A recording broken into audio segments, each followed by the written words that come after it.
Assalamualaikum warahmatullahi wabarakatuh. Perkenalkan, nama saya Muhammad Zaidan dengan NIM 24040110102556. Pada kesempatan kali ini saya akan mempresentasikan proposal proyek UTS saya yang berjudul Database DevOps Incident Tracker. Presentasi hari ini secara spesifik akan membahas laporan progres 40% yang berfokus pada tahap perancangan basis data relasional untuk manajemen insiden.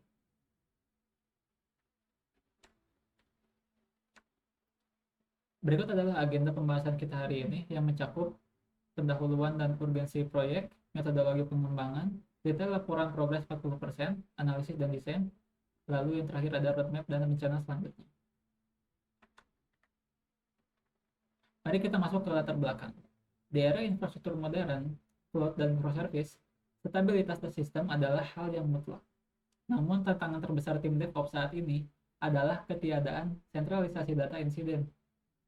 Seringkali laporan insiden itu tersebar di chat, email, atau alert yang tidak terdokumentasi rapi. Akibatnya, kita kehilangan documentation trail dan kesulitan mengukur metrik krusial seperti MTTR, mean time to recovery. Tanpa data ini, evaluasi kinerja tim jadi sulit. Oleh karena itu, proyek ini bertujuan untuk merancang basis data relasional yang mampu menjaga integritas data tersebut. Selain desain tabel, saya juga akan mengimplementasikan fitur manipulasi data menggunakan PLSQL untuk otomatisasi dan efisiensi. Fokus utamanya akan berpusat pada 5 entitas utama yang saling berelasi, yaitu ada incident, users, severity, status, dan tim.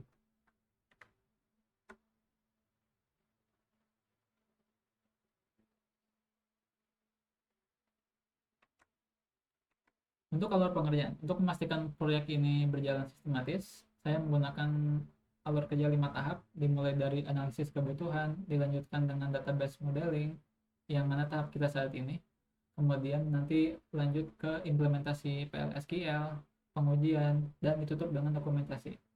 Saat ini kita telah menyelesaikan stage 1 dan hampir merampungkan stage 2.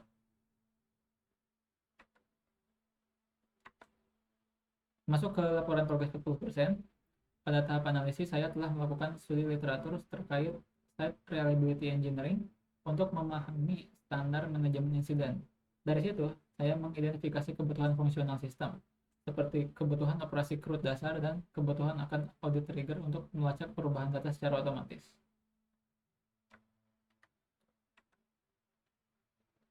Hasil dari analisis tersebut diterjemahkan ke dalam desain ERD berikut.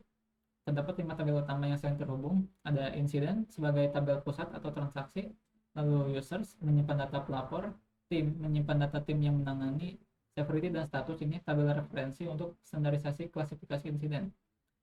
Semua relasi antar tabel telah didefinisikan menggunakan primary key dan foreign key untuk menjamin integritas referensial data. Lanjut ke rencana implementasi PLSQL. Selain struktur tabel, saya juga telah merancang logika database menggunakan PLSQL yang meliputi constraints untuk membatasi input prioritas agar valid, triggers untuk mengotomatisasi pengisian kolom updated at, audit trail secara real time, lalu stored procedures untuk standarisasi proses input insiden sehingga aplikasi frontend nanti hanya perlu memanggil prosedur ini kalau akan digunakan untuk aplikasi. Lalu lanjut ke roadmap, melihat dari sisi jadwal, kita saat ini berada di akhir fase perencanaan database. Langkah selanjutnya adalah implementasi, di mana saya akan mulai menulis kode DDL dan PLSQL secara fisik ke dalam sistem basis data. Sebagai simpulan dari progres ini, analisis kebutuhan tuntas, studi literatur dan definisi entitas sudah selesai, lalu perencanaan skema berjalan, ERD yang tadinya masih draft sepertinya akan sudah final, lalu mana siap implementasi, landasan konseptual sudah kokoh, dan proyek siap masuk ke tahap coding. Demikian presentasi laporan progres proyek UTS saya. Saya siap menerima masukan. Terima kasih atas perhatiannya. Wassalamualaikum warahmatullahi wabarakatuh.